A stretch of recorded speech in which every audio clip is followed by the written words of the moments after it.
সিরাতুন নবী সাল্লাল্লাহু আলাইহি ওয়াসাল্লাম আলোচনা করবেন শেখ মতিউর রহমান মাদানী। আসসালামু আলাইকুম ওয়া রাহমাতুল্লাহি ওয়া বারাকাতুহু। ইন্নাল হামদালিল্লাহ নাহমাদুহু ওয়া নাস্তাঈনুহু ওয়া নাস্তাগফিরুহু ওয়া নাউযু বিল্লাহি মিন শুরুরি আনফুসিনা ওয়া মিন সাইয়্যাতি আমালিনা। من يهده الله فلا مضل له ومن يضلل فلا هادي له وأشهد أن لا إله إلا الله وحده لا شريك له وأشهد أن محمدا عبده ورسوله صلى الله تعالى عليه وعلى آله وصحبه وسلم تسليما كثيرا أما بعد। সম্মানিত দ্বীনী ভাতৃমণ্ডলী, আল্লাহ রাব্বুল আলামিনের প্রশংসা এবং প্রিয় নবী সাল্লাল্লাহু আলাইহি সাল্লামের উপর সালাতু সালামের পর আজ জুমাবার এশার সালাতের পর 11ই জমাদাস সানি 1443 হিজরি মোতাবেক 14ই জানুয়ারি 2022 আমাদের ধারাবাহিক আলোচনা সিরাতুন নবী সাল্লাল্লাহু আলাইহি ওয়াসাল্লাম, নবী সাল্লাল্লাহু আলাইহি ওয়াসাল্লামের জীবনীর পর্ব নম্বর 54। বিষয়বস্তু খন্দকের যুদ্ধের দ্বিতীয় পর্ব। খন্দকের যুদ্ধ সম্পর্কে গত সপ্তাহে প্রথম একটা অংশ আলোচনা করেছি, আর তারপরে বাকি অংশটুকু আজকে আলোচনা করব। খন্দকের যুদ্ধে আলী রাদিয়াল্লাহু তাআলা আনহুর লড়াই কাফের যোদ্ধা আমর ইবনে আবদে উদ্দের সাথে, এবং সেই কাফের নিহত হয়। আর সেখানে যে চেষ্টা চালিয়েছিল কাফেররা যে কোনোভাবে ভিতরে প্রবেশ করার, তাতে তারা ব্যর্থ হয়। প্রখ্যাত সাহাবী সাদ বিন মুআয রাদিয়াল্লাহু তাআলা আনহু তিনি আহত হন, আর তারপরে তিনি আহত অবস্থায় থেকে কিছুদিন পরে শাহাদাত বরণ করেন, ইন্তেকাল করেন রাদিয়াল্লাহু তাআলা আনহু আরদাহ। এই পর্যন্ত আলোচনা হয়েছিল। সাদ বিন মুআয রাদিয়াল্লাহু তাআলা আনহু কে আল্লাহ রাব্বুল আলামিন বিশেষ একটি কাজের জন্য কুরাইজার যুদ্ধ এবং কুরাইজা যে ইহুদিরা গাদ্দারি করেছিল তাদের শাস্তির ঘোষণা শোনাবার জন্য আল্লাহ রাব্বুল তাকে জীবিত রেখেছিলেন। নাহলে সাধারণত এরকম আহত অবস্থায় কেউ বাঁচে না। যেই শিরায় তাকে আঘাত লেগেছিল তাতে সাধারণত মানুষের রক্তক্ষরণ কন্টিনিউ হতে থাকে আর বাঁচে না, কিন্তু এটিও ছিল তার কারামত এবং রাসূলুল্লাহ সাল্লাল্লাহু আলাইহি ওয়াসাল্লামের মুজিজা এবং তার দুয়ার বরকত। তিনি দোয়া করেছিলেন যে আল্লাহুম্মা লা তুমিতনি হাত্তা তাকাররা আইনি মিন কুরাইজা। আল্লাহ, আমাকে অতক্ষণ মরণ দিও না যতক্ষণ পর্যন্ত কুরাইজার শাস্তি দিয়ে আমার চক্ষু শীতল না হয়।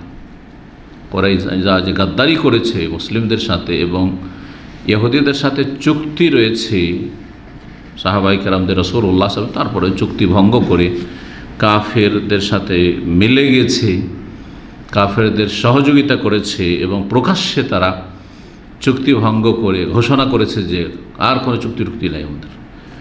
তো এর শাস্তি দানের মাধ্যমে আমার চক্ষুকে শীতল করিও, তারপরে আমার মরণ দিও। তো এই দোয়া আল্লাহ কবুল করেছিলেন। তার মাধ্যমেই রাসূলুল্লাহ সাল্লাল্লাহু আলাইহি ওয়াসাল্লাম তাদেরকে এই ঘোষণা শুনিয়েছিলেন যে শাস্তির কথা আগামী সপ্তাহে ইনশাআল্লাহ তাআলা আসবে কুরাইজা। রাসূলুল্লাহ সাল্লাল্লাহু আলাইহি ওয়াসাল্লামের জামানায় যে কুরাইজা বংশ ছিল, ইহুদিদের 3টি বংশের সবচেয়ে বড় বংশ মদিনায়। এই বংশটি শুধু থেকে গেছিল খন্দকের যুদ্ধের সময়। তার পূর্বে কাইনুকার যে বংশ ছিল, স্বর্ণকার, তারা গাদ্দারি করার কারণে, তাদের চুক্তি ভঙ্গের কারণে তারা বিতাড়িত হয়েছে। তারপরে বনু নাজির গোত্র, তাদের গাদ্দারি বিশ্বাসঘাতকর কারণে তারা বিতাড়িত হয়েছে। তারা খাইবারে গিয়ে আশ্রয় নিয়েছিল। রাসূলুল্লাহ সাল্লাল্লাহু আলাইহি ওয়াসাল্লামের জামানায় তাহলে এই খন্দকের সময় কুরাইজা গোত্র মদিনায় ছিল। এদের গাদ্দারি সম্পর্কে আজকে আলোচনা, এদের গাদ্দারি সম্পর্কে। আর তারপরে এই খন্দকের যুদ্ধ, যার অপর নাম হচ্ছে আহজাবের যুদ্ধ, এর সমাপ্তি কী করে ঘটলো আর কিভাবে শেষ হলো, কিভাবে কাফের সেনাদল চারিদিক থেকে মদিনা ঘেরাও করার পর ছেড়ে পালাতে বাধ্য হইল, এই নিয়ে আলোচনা ইনশাআল্লাহ তাআলা শেষ হবে। বনু নাজির যে গোত্র ইহুদিদের, তাদের সরদার বা তাদের নেতা ছিল হুয়াই বিন আখতাব। এই ইহুদি নেতা হচ্ছে রাসূলুল্লাহ সাল্লাল্লাহু আলাইহি সাল্লামের প্রিয়তমা সহধর্মিণী উম্মুল মুমিনিন সাফিয়া রাদিয়াল্লাহু তাআলা আনহার পিতা, সাফিয়া বিনতে হুয়াই, হাদিসের কিতাবে এসেছে। তিনি বড় একজন নেতার কন্যা ছিলেন। এই হুয়াই বিন আখতাব বানু নাজিরের সর্দার এই যুদ্ধের সময়, খন্দকের যুদ্ধ চলাকালীন কোরাইজা গোত্রের যে সর্দার নেতা ছিল তার নাম ছিল কাব বিন আসাদ, তার কাছে আসলো। আসার পরে তাকে প্ররোচিত করল। বনু নাজির ছিল কোথায়? খাইবারে তাদেরকে তাড়িয়ে দেওয়া হয়েছে, খাইবারে ছিল। খাইবার থেকে আসলো, আসার পরে সাক্ষাৎ করলো কার সাথে? কোরাইজা গোত্রের সর্দার নেতা কাব বিন আসাদের সাথে। এখানে লেখক সংক্ষেপে শেখ সাফিউর রহমান ওয়ারকপুরি আলোচনা করেছেন, কিন্তু অন্যান্য সিরাতের কিতাবে রয়েছে প্রথম যখন তার বাড়িতে আসলো এই নেতা দেখা করার জন্য, এক নেতা আর এক নেতার কাছে, এবং পরিচিত করার জন্য রাসূলুল্লাহ সাহাবায়ে কেরামদের বিরুদ্ধে আর কাফের সেনা দলেরা যে এসেছে, হ্যাঁ, তাদের সাথ দেওয়ার জন্য, তখন বুঝতে পেরেছে যে কী জন্য আমার সাথে সাক্ষাৎ করেছে। এটা প্রথম চাইনি এই কোরাইজা গোত্রের নেতা, সেজন্য সে দরজা বন্ধ করে, যেমনই তার আওয়াজ পেয়েছে দরজা বন্ধ করে দিয়েছে। তাকে নক করছে, অনেক চেষ্টা করছে, বের বলছে না, তোমার সাথে আমি দেখা করব না। কিন্তু অনেক চেষ্টার পরে সে তার দরজা খুললো, দেখা সাক্ষাৎ করলো, এবং তাকে বলল যে আরে এইটাই সুযোগ, এই সুযোগের সুযোগ, চারিদিক থেকে এত বড় একটা বিশাল সেনা দল মদিনার অবরোধ করেছে, এদের যদি সাথ না দাও তো এইরকম বেটার চান্স আর আসবে না, এই সুযোগটা গ্রহণ করো। তখন তাকে কথাটি ভালো লাগলো, কথা তো ঠিক, এই সুযোগ পরিচিত করলো যে চুক্তি বাদ দাও, এই চুক্তিভুক্তি সব বাদ দাও। কাব বিন আসাদ কোরাইজা গোত্রের নেতা তখন চুক্তি ভঙ্গ করল, এবং কোরাইশ আর মুশরিক যে বাহিনী ছিল তার মধ্যে সবচেয়ে বড় সংখ্যায় ছিল এ গেতফান বংশ, যে নাজদ এলাকা থেকে, কাসিম, রিয়াদ, এসব এলাকা থেকে এরা গিয়েছিল, এদের সাথ দিয়ে দিল খোলাখুলি। কোরাইজা গোত্র বসবাস করতো কোথায়? মদিনার দক্ষিণ দিকে। কোবা মসজিদ তো পর্যন্ত গেছেন, তাই না? কোবা মসজিদের পেছন দিকে, এটা তো দক্ষিণ দিকে মদিনা, তার পেছন থেকে এই কোরাইজাদের এলাকা আছে। আর মসজিদে নববী হচ্ছে সেখান থেকে উত্তর দিকে, খন্দক তার থেকে উত্তর দিকে। তো মুসলিমরা এবং মুসলিমদের ছেলেমেয়েরা, নারীরা, তারা ছিল উত্তর দিকে। তাহলে কোরাইজার লোকেরা যদি মদিনায় ঢুকে পড়ে আর মদিনায় এই দিক থেকে আক্রমণ করে, তো সামনে কিন্তু সাহাবায়ে কেরামদের কেউ নেই প্রতিরক্ষার জন্য, কেউ নেই। কোথায় আছে তারা?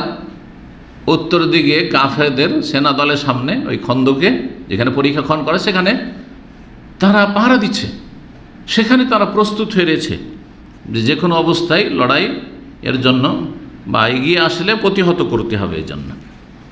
তাহলে এটা বড়ই ভয়ানক পরিস্থিতি ছিল যে এদিকে দক্ষিণ দিকে কোরাইজা থাকে, আর তারপরে হচ্ছে মসজিদে নববী বা মদিনার যে বসবাসের এরিয়া, এই এলাকাতে যদি এরা আক্রমণ করে দেয় এই দিক থেকে, তাহলে তো নারীদেরকে শেষ করে ফেলবে, শিশুদেরকে শেষ করে ফেলবে, সব শেষ করে ফেলবে। এইরকম পরিস্থিতি চিন্তা করেন, মানুষ নিজের জীবন দিতে পারে কিন্তু নিজের স্ত্রী, ছেলে মেয়ে ঝুঁকি নিতে পারে না। এটা বড়ই ভয়াবহ পরিস্থিতি। এই খবর পৌঁছিল রাসূলুল্লাহ সাল্লাল্লাহু আলাইহি ওয়াসাল্লামকে যে কোরাইজারা একেবারে প্রকাশ্যে কাফের মুশরিকদের সাথ দিয়ে দিয়েছে।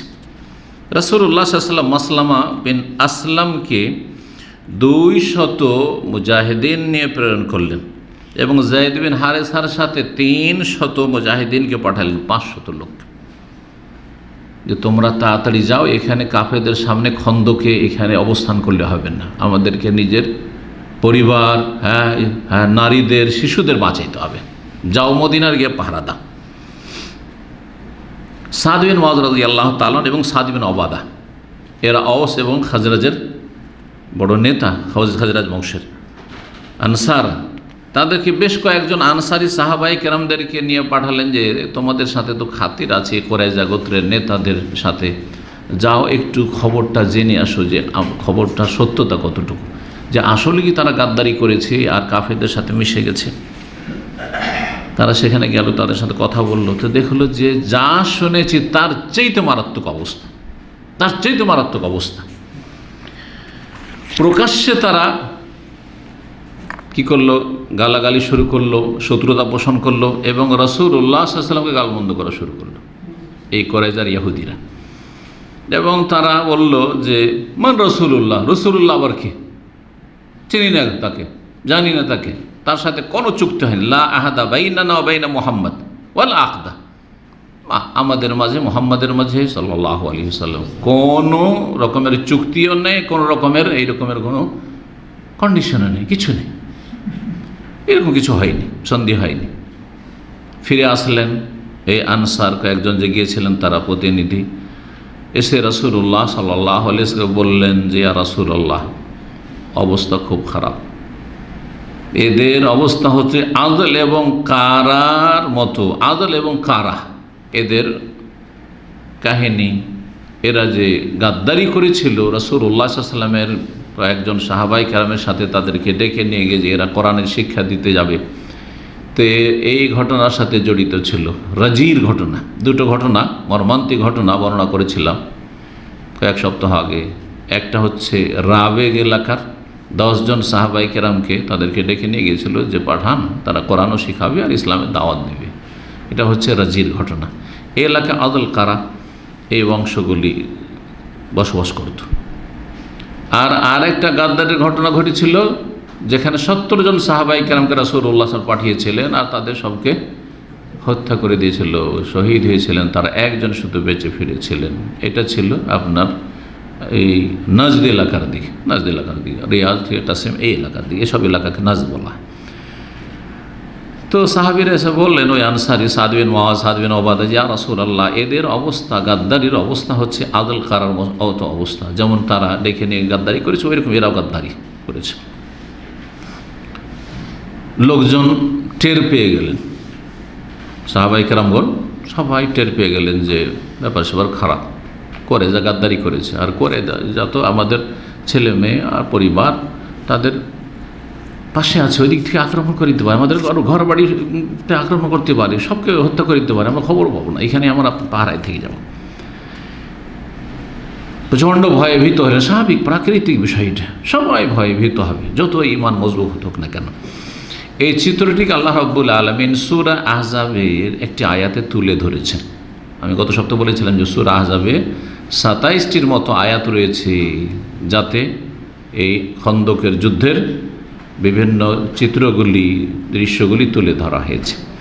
তার একটি আয়াত এই পরিস্থিতিটাকে আল্লাহ রাব্বুল সেখানে তুলে ধরেছেন। ওয়াইজাগাতিল আবসার, স্মরণ করো যেই সময় তোমাদের চক্ষুগুলি স্থির হয়ে গেছিল। মানুষ যখন ভীত হয় তখন চোখে পলক মারে না, হ্যাঁ, ভয়ে চোখে পলক মারে না, হতভম্ব, চক্ষু স্থির হয়ে যাকে বলা হয়েছে।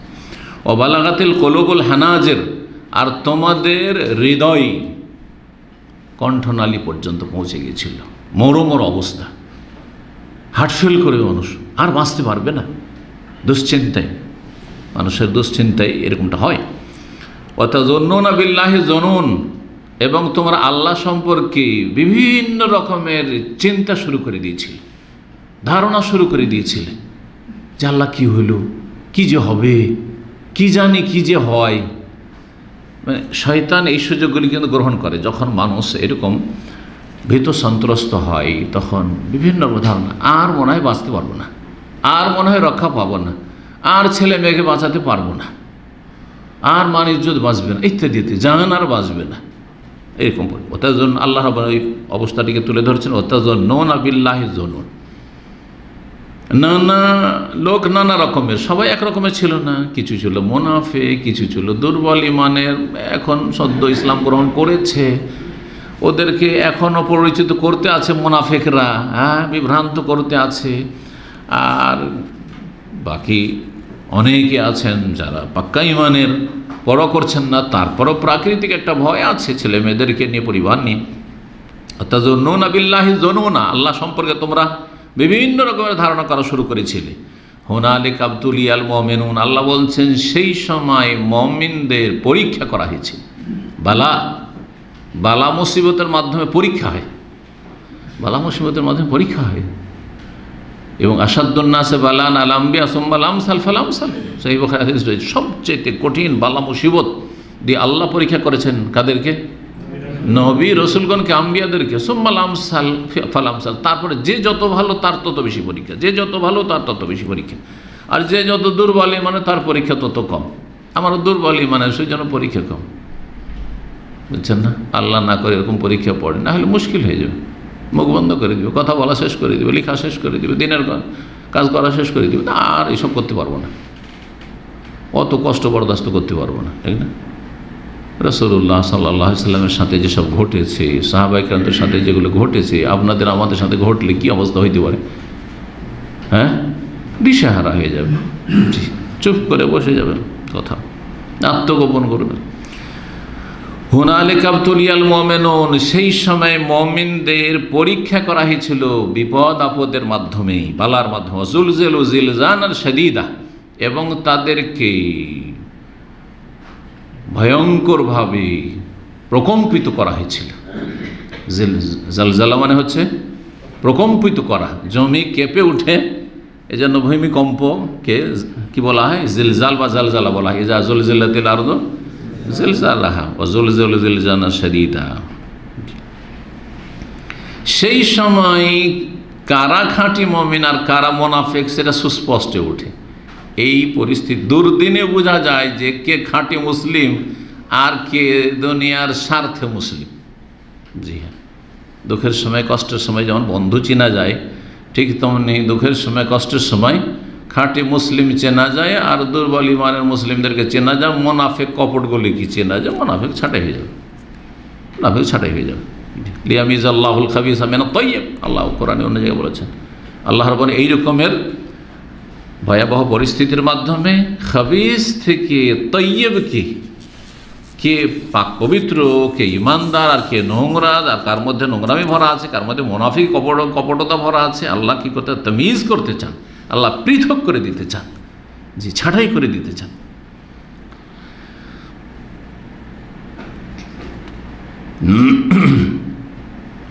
কিছু মুনাফিকরা তখন বলা শুরু করলো যে কানা মোহাম্মদ ইয়াহিদুন আন্না কলা কুনুজা কিসরা ও কায়সার। আরে মোহাম্মদ সাল্লাল্লাহু আলাইহি ওয়াসাল্লাম দেখো না, আমাদেরকে আকাশের স্বপ্ন দেখাচ্ছে। বলি না আমরা, আরে কোথায় আকাশের স্বপ্ন, এইসব চাঁদের স্বপ্ন দেখাচ্ছে আমাদেরকে। জি, মোহাম্মদ সাল্লাল্লাহু আলাইহি ওয়াসাল্লাম আমাদেরকে প্রতিশ্রুতি দিচ্ছে যে আমরা শীঘ্রই, অচিরেই পারস্য সাম্রাজ্যের আর রোমান সাম্রাজ্যে বা রোম সাম্রাজ্যের আমরা ধনভাণ্ডার খেতে পাবো, আমাদের হস্তগত হবে, আমরা বিজয়ী হব। হ্যাঁ, রোম দেশে আমাদের হস্তগত হবে, আমাদের হস্তগত হবে পারস্য সাম্রাজ্য। তখনকার যুগে বড় দুটো শক্তি, আজকাল যেমন পৃথিবীতে দুটো শক্তি সবচাইতে বড়, আর তারপরে একসময় ছিল রাশিয়া, এখন চায়না আগে বাড়তে যাচ্ছে, ঠিক না? জি হ্যাঁ, রাশিয়ার আমেরিকা ছিল, এখন চায়না এগিয়ে যাচ্ছে। আল্লাহ রাব্বুল আলামিন তাদের কল্যাণ আমাদেরকে দান করেন, তাদের অনিষ্ট থেকে আল্লাহ আমাদের হেফাজত করেন, উম্মতে মুসলিম। জি, জানি না কার দ্বারা কল্যাণ হয়, সুতরাং সবসময় এই দোয়া করতে হবে, আল্লাহ যে কোনো ব্যক্তির, যে কোনো জাতির কল্যাণগুলি মুসলিম উম্মাকে দান করো, আর তাদের অকল্যাণ থেকে, অনিষ্ট থেকে, তাদের ক্ষয়ক্ষতি থেকে আমাদেরকে রক্ষা করো, উম্মতে মুসলিমাকে রক্ষা করো। জি,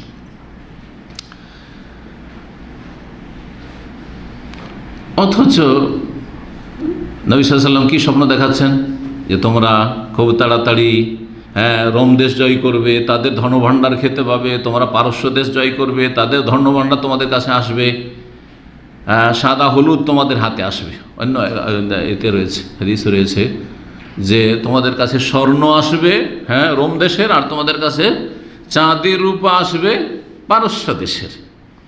অঢেল ধন সম্পদ আসবে, আর কোনো অভাব থাকবে না। গরিব ফকির খুঁজে বেড়াবে, খুঁজে পাবে না। কাউকে যদি দান করতে যাও বলছে যে আজকে তো দরকার নেই, কালকে দিলে হইতো, আজকে আমার কাছে আছে।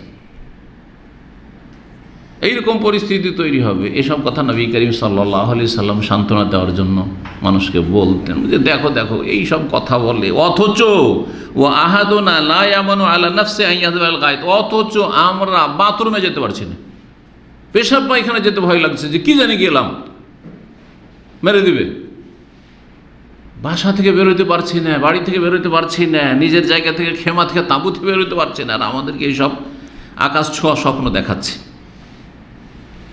কিছু মুনাফিকরা বলল, ওই যে আল্লাহ সম্পর্কে বিভিন্ন রকমের কুধারণা, তারা কি বলল, মা ওয়াদান আল্লাহ ওয়া রাসূলুহু ইল্লা গুরুরা, আরে আল্লাহ এবং রসুল আমাদের সাথে ধোঁকাবাজির এসব প্রতিশ্রুতি, এসব প্রতারণার প্রতিশ্রুতি, সব তো আসলে কিচ্ছু না, বাস্তবে কিছুই হবে না। কোথায় রোম আর কোথায় পারস্য, ওই সব স্বপ্নই শুধু স্বপ্ন হয়ে থেকে যাবে, স্বপ্নের কোনো বাস্তবায়ন হবে না, এসব ধোঁকাবাজি। আরেক দল বলল, দুর্বল ইমানের মানুষ অথবা মুনাফিক, ইয়া আহলে ইয়াসরিব, ইয়াসরিব কাকে বলা হয়, মদিনার জাহিলি যুগের নাম ছিল ইয়াসরিব। রাসূলুল্লাহ সাল্লাল্লাহু আলাইহি ওয়াসাল্লাম যখন মদিনায় আসলেন তখন এই শহরের নাম হলো মদিনাতুর রাসূল সাল্লাল্লাহু আলাইহি ওয়াসাল্লাম বা মদিনাতুর রাসূলিল্লাহ সাল্লাল্লাহু আলাইহি ওয়াসাল্লাম। রাসূলুল্লাহ সাল্লাল্লাহু আলাইহি ওয়াসাল্লাম শহর, কার শহর, রাসূলুল্লাহ। মদিনা মানে শহর, যেন মদিনাতুদ দাম্মাম, মদিনাতুর রিয়াদ, মদিনা মানে সিটি। কিন্তু তো রাসূলুল্লাহ সাল্লাল্লাহু আলাইহি ওয়াসাল্লাম শহর, এখন বলতে তো লম্বা লাগে, মদিনাতুর রাসূলিল্লাহ, মদিনাতুর রাসূল, লম্বা কিনা? তখন কি করে দেওয়া হলো, আল মদিনা করে দেওয়া হলো, আল মদিনা করা হলো। নবী করিম সাল্লাল্লাহু আলাইহি ওয়াসাল্লাম ইন্তেকালের পরে নবী সাল্লাল্লাহু আলাইহি ওয়াসাল্লামের কবর হলো কোথায়, মদিনায়, তাই না? তখন এটা সুফিদের পরিভাষা আল মদিনাতুল মুনাওয়ারা। আসলে মদিনাতুল মুনাওয়ারা কি ছিল, আল মদিনাতুল মুনাওয়ারা বিকবরি রাসূল সাল্লাল্লাহু আলাইহি ওয়াসাল্লাম, এরকম ছিল যে এমন শহর, এমন সিটি যেটা রাসূলুল্লাহ সাল্লাল্লাহু আলাইহি ওয়াসাল্লামের কবরের মাধ্যমে আলোকিত। মুনাওয়ারা, মুনাওয়ারা মানে কি, আলোকিত, জি, কবরের মাধ্যমে আলোকিত। তো কবরের মাধ্যমে আলোকিত এই ভাষাটি কিন্তু সুফিদের ভাষা, বেদাতীদের ভাষা। এই ভাষাটি কিন্তু নবী সাল্লাল্লাহু আলাইহি ওয়াসাল্লাম ব্যবহার করেননি, মদিনা মুনাওয়ারা, তারপরে সাহাবায়ে কেরামরা কেউ করেননি, স্বর্ণযুগে করেননি, পরে এটা শুরু হয়েছে, পরে এই টার্মটা এসেছে, এটা জেনে রাখা ভালো। তাহলে সালাফগণ কি ব্যবহার করতেন, আল মদিনাতুন নববিয়্যা, নবীর শহর, আল মদিনাতুল নববিয়্যা বা মদিনাতুর রাসূল সাল্লাল্লাহু আলাইহি ওয়াসাল্লাম, এরকমভাবে বলতেন।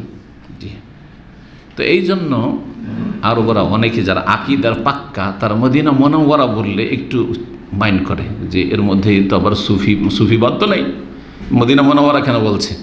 যেন দেখেন অধিকাংশ আরবরা কি বলে, জাহাবতুল মদিনা, রুহতুল মদিনা, আমি মদিনা গিয়েছিলাম, আনা মিনাল মদিনা, তাই না, আমি মদিনার লোক। কিন্তু আনা মিনাল মদিনাতিল মুনাওয়ারা খুব কম শুনবেন। কিন্তু এই সৌদি আরবের যারা আকীদার ক্ষেত্রে এরা পাক্কা, যার ফলে ওই সুফি ইজমের ওইসব টার্ম টুর্ম নেই এদের, তো এইরকম বলে থাকে, খুব কমই লোক বলে থাকে, হয়তো জাহেলরা দেখা দেখি বলে, কিন্তু যারা আলেম একটু বুঝে তারা ব্যবহার করে না। বলছিলেন যে না জায়েজ, কিন্তু যেন ওই ধারণা না থাকে যে আল মুনাওয়ারা বিকবরি রাসূল, রাসূল হোসেন কবরের মাধ্যমে আলোকিত, এই কথা যেন না থাকে, কারণ ওখান থেকে নেওয়া হয়েছে। বাকি এমনি মদিনা মুনাওয়ারা, যেমন মক্কা মুকাররমা, সম্মানিত মক্কা, হ্যাঁ, মর্যাদা সম্পূর্ণ মক্কা মুকাররমা, হ্যাঁ, তাকরিম থেকে, ওই রকম মদিনা মুনাওয়ারা, উজ্জ্বল মদিনা, শুধু উজ্জ্বল মদিনা, কিন্তু কবরের কারণে উজ্জ্বল এই কথা বলা চলবে না, বোঝা গেছে, বা এই ধ্যান ধারণা রাখা চলবে না। যাই হোক, ইয়া আহলা ইয়াসরিব, রাসূলুল্লাহ সাল্লাল্লাহু আলাইহি ওয়াসাল্লাম আসলেন, তখন নাম পাল্টে গেল। জি, ইয়াসরিব নামটি তারপরে অপছন্দ করা হয়েছে, রাসূল অপছন্দ করেছেন, এজন্য মদিনাকে ইয়াসরিব বলা অপছন্দনীয়। এখন আল্লাহ করা বলছে হে ইয়াসরিব, আল্লাহ কিন্তু বলেনি, আল্লাহ কি করেছেন, নকল করেছেন কার কথা, মুনাফিকদের কথা। ইয়া আহলা ইয়াসরিব, হে মদিনাবাসী, ইয়াসরিববাসী, লা মুকামা লাকুম, আর মদিনায় থাকার ক্ষমতা নেই, মদিনায় আর ভাত জুটবে না, থাকতে পারবে না। জি, লা মুকামা লাকুম, এখানে আর টিকতে পারবে না। ফারজিউ, বাড়িতে ফিরে যাও, নিজের স্ত্রী ছেলেমেয়ের খোঁজ নাও, কি হচ্ছে ওইদিকে খোঁজ নাও। এর উদ্দেশ্য কি, উদ্দেশ্য হচ্ছে মনোবল আরো দুর্বল করে দেওয়া, কারণ মুনাফিকদের মনোবল এমনি দুর্বল, আল্লাহ পরকালে বিশ্বাসী নয়, আল্লাহর ওয়াদাতে বিশ্বাসী নয়, আল্লাহর যে আসমানি সাহায্য নেমে আসে যেটা অসাধারণ অকল্পনীয়, মানুষ কল্পনা করতে পারে যে কীভাবে আল্লাহর সাহায্য নেমে আসতে পারে। অল্প সংখ্যায়, অস্ত্র নেই, কিছু নেই, কাফেরদের সংখ্যা সবসময় বেশি, তারপরে কিভাবে বিজয় লাভ করে মুসলিম উম্মাহ, এইসব মুনাফিকরা থোড়ে বিশ্বাস করে। কে সত্যি বিশ্বাস নেই, না দুনিয়ায় আল্লাহ সাহায্যে বিশ্বাসী রয়েছে, না আখিরাতে আল্লাহ রাব্বুল মহাপুরস্কারে বিশ্বাসী তারা, জি আকীদার যারা মুনাফিক। সুতরাং তারা বলল মুকাম লাকুম, এখানে তোমাদের মদিনায় বাস করাটা কঠিন, ফারজিউ, যাও, ফিরে যাও। ওয়াস্তাযিনু ফারিকুম মিনহুমুন নবী, আর একদল চলে আসলো, আসার পর নবী সাল্লাল্লাহু আলাইহি ওয়াসাল্লাম বলছে, ইয়া রাসূলুল্লাহ, আমাদেরকে অনুমতি দেন, মেলা এখানে পাহারা দিলাম আর ডিউটি করলাম, একটু বাড়ি যাই, স্ত্রী ছেলেমেয়ের খোঁজ নি কি যে হচ্ছে। অনুমতি চাইতে চলে এলো। তাদের কাছে ইসলামের হেফাজতের চাইতে স্ত্রী ছেলেমেয়েদের হেফাজত বেশি বড় হয়ে গেল। জি, দুর্বল ইমানের মানুষ। একদল তো পালাতে চেষ্টা করলো, যে কোন রকম করে টান দেখেন পালা, যান বাঁচা, নিজের পরিবার বাঁচা। জি, নবী করিম সাল্লাল্লাহু আলাইহি ওয়াসাল্লামের কাছে আসলো, হিলা বাহানা করে একদল এসে বলল, ইয়া রাসূলুল্লাহ, ইন্না বুয়ুতানা আওরাহ, আমাদের বাড়ি ঘরগুলি অরক্ষিত, অরক্ষিত, কারণ যে কোনো সময় হামলা হয়ে যেতে পারে, আমরা খুব অশান্তিতে আছি, সুতরাং আমাদেরকে কি করেন, অনুমতি দেন, যাই একটু স্ত্রী ছেলেমেয়ের পরিবারের খোঁজ নিই, সাংসারিক বাড়িতে কি হচ্ছে খোঁজ নিই। আল্লাহ বলছেন ওমা হিয়া বিআওরা, আসলে অরক্ষিত নয়, আল্লাহ রক্ষার দায়িত্ব নিয়েছেন। ইন ইউরিদুনা ইল্লা ফিরারা, তাদের অসৎ উদ্দেশ্য হচ্ছে পালায়ন করা, উদ্দেশ্য হচ্ছে কোন রকম এখান থেকে পালা, কারণ মুনাফিকই ভিতরে ভরা আছে, এখন বিপদের সময় সেগুলি উন্মোচিত হচ্ছে, মুখোশ উন্মোচন হচ্ছে। রাসূলুল্লাহ সাল্লাল্লাহু আলাইহি ওয়াসাল্লাম পর্যন্ত বিচলিত হলেন যখন তাদের গাদ্দারির কথা, এই কোরাইজার গাদ্দারির কথা পৌঁছিল। তারপর রাসূলুল্লাহ সাল্লাল্লাহু আলাইহি ওয়াসাল্লাম কাপড় দিয়ে মাথাটা ঢেকে নিয়ে ঘুমটা টানার মতো করে তিনি আল্লাহ রাব্বুল আলামিনের জিকির আজকার করলেন, দোয়া করলেন, এবং কিছুক্ষণ তিনি শুয়ে পড়লেন। জি, বেশ কিছুক্ষণ অবস্থান করলেন, তারপরে দাঁড়ালেন আর বললেন, তারপরে আল্লাহু আকবার, আল্লাহু আকবার, ওবাশশারাল মুসলিমিনা বিল ফাতহি ওয়ান নাস, তারপরে সুসংবাদ দিলেন। হয়তো সেই সময় ওহী নাজিল হয়ে গেছে আল্লাহর পক্ষ থেকে রাসূলুল্লাহ সাল্লাল্লাহু আলাইহি ওয়াসাল্লামের উপর, যে অবশ্যই তোমরা বিজয়ী হবে, চিন্তা করিও না, বিচলিত হইও না। কোরাইজা গাদ্দারি করেছে, তাতে কি হয়েছে? চারিদিক থেকে সমস্ত কুফরি শক্তি এসে ঘেরাও করেছে মদিনা, তাতে কি হয়েছে? আমি তো সব কিছু মানি। কাতাবাল্লাহ, আল্লাহ এই কথা লিখে রেখেছেন তার লৌহে মাহফুজে, লা আগলিবান্না আনা ওয়া রাসূলি, আমি অবশ্যই বিজয়ী হব এবং আমার রাসূলগণ বিজয়ী হবেন। জি, ওয়া আনতুমুল আ'লাউনা ইন কুনতুম মুমিনিন, তোমরাই উপরে থাকবে, নেতৃত্ব দেবে যদি সত্যিকার ঈমানদার হও। তো সত্যিকার ঈমানদার হও, তোমাদের কাজ তোমরা করো, আল্লাহর কাজ আল্লাহ করবেন। তো রাসূলুল্লাহ সাল্লাল্লাহু আলাইহি ওয়াসাল্লামকে যখন জানিয়ে দেওয়া হয়, তখন মুসলিমদেরকে সুসংবাদ দিলেন যে তোমাদের জন্য সুসংবাদ, বিজয়ী হবে তোমরা, আল্লাহর সাহায্য নেমে আসবে শীঘ্রই। এই ভয়াবহ পরিস্থিতির সময় রাসূলুল্লাহ সাল্লাল্লাহু আলাইহি ওয়াসাল্লাম চিন্তা করলেন যে এখন জান বাঁচাতে হবে, নিজের না, সাহাবায়ে কেরামদের এবং সাহাবায়ে কেরামদের পরিবার, নারীদের, শিশুদেরকে বাঁচাইতে হবে। তো কোনো একটা কৌশল করা যাক। এই কৌশলে কিছুটা ছাড় দেওয়ার চিন্তা ভাবনা করলেন। কিসের জন্য? মায়াই রাহমাতুল আলামিন, বিশ্বজাহানের জন্য রহমত, গাছপালার জন্য রহমত, গবাদি পশুর জন্য রহমত, কাফেরদের জন্য তিনি রহমত, আল্লাহর করুণা, আল্লাহর দয়া। তাহলে রাসূলুল্লাহ সাল্লাল্লাহু আলাইহি ওয়াসাল্লামের সাহাবায়ে কেরামদের বিবিগণ, মহিলারা, শিশুরা, তাদের জন্য কত তিনি মায়া মমতা রাখতেন আর দয়া রাখতেন অন্তরে। তিনি চিন্তা করলেন যে এদেরকে সুরক্ষিত করি, যাক কিছু ছাড় দিতে হোক, আর কিছু দুর্বলতা প্রকাশ করতে হোক, কিন্তু নারীদেরকে সুরক্ষিত করি, শিশুদেরকে সুরক্ষিত করি। যার ফলে তিনি যোগাযোগ করলেন গেতফান বংশের নেতা ওয়াইনা বিন হিসন, দুর্দান্ত বেদুইন ছিল। আর বেদুইনরা কিন্তু আমাদের দেশের আদিবাসীদের মতো, জানেন কি না? আদিবাসীদের সাথে কোনো যোগাযোগ আছে কারো? আদিবাসী বুঝেন? সাঁওতাল বুঝেন? সাঁওতাল এলাকায় করতে গেছেন? এদের সম্পর্কে জানি, যারা ওই সব এলাকায়, সাঁওতাল এলাকায় বসবাস করে, তারা আমাদের সাথে লেখাপড়া করেছে। এদের নেচারটা হচ্ছে কি, হ্যাঁ তো হ্যাঁ, না তো না, হ্যাঁ তো হ্যাঁ, না তো না। তো বেদুইন যারা যাযাবর, ওই রকমই তারা। তো এই ওয়াইন বিন হাসান গিতফানের নেতা ছিল, আর তার সাথে আরও যারা নেতৃস্থানীয় ছিল তাদেরকে লিখে পাঠালেন যে তোমাদের সাথে একটা আমরা শান্তি চুক্তি করতে চাই, সন্ধি করতে চাই। কি সন্ধি? যে তোমরা এই মদিনা যে অবরোধ করে রেখেছো, ঘেরাও করে রেখেছো, আর মদিনার উপর হামলা করার জন্য এসছো, তোমরা ফিরে চলে যাও। কুরাইশের সাথ দিয়েছো, তোমরা এখান থেকে ফিরে চলে যাও। তোমাদেরকে মদিনার বাগানে যত ফলমূল হচ্ছে আনসারীদের, যত খেজুর হচ্ছে, তার 3 ভাগের 1 ভাগ দিয়ে দেবো। আল্লাহু আকবার। কিসের জন্য? শুধু